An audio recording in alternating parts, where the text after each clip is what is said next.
Le président autoproclamé syrien, normalement, n'a pas le droit de voyager en Europe. Et donc, Emmanuel Macron, l'Élysée ont dû faire une demande d'exemption, de sanctions auprès des Nations Unies pour qu'il puisse venir jusqu'à nous sans se faire interpeller. Vous savez, comme il est considéré comme un terroriste, d'organisation terroriste, eh bien, il fait l'objet de sanctions. Donc, première visite du président de transition syrien en Europe, donc ce sera à Paris, dans un contexte où Europe 1, William Molyneux a aussi révélé ce matin l'existence d'une note des services de renseignement américains, et qui dit, cette note dit deux choses. Un, le leader syrien distribue des passeports à tous les terroristes qui le demandent, donc des passeports syriens.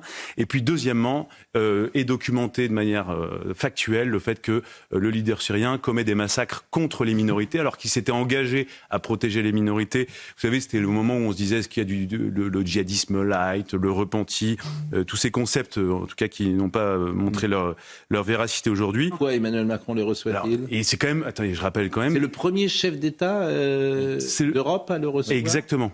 Et donc Emmanuel Macron a dû se battre avec les Nations Unies pour que les Nations Unies disent oui, on fait une exemption de sanctions. J'entends bien, mais alors pourquoi ? Quelle est la motivation ? Alors la motivation officielle, on la cherche encore. Emmanuel Macron essaye de montrer qu'il veut s'impliquer dans le processus de paix dans cette région-là, puisque toute la politique africaine de la France n'a pas fonctionné, donc il essaie de s'investir un peu ailleurs.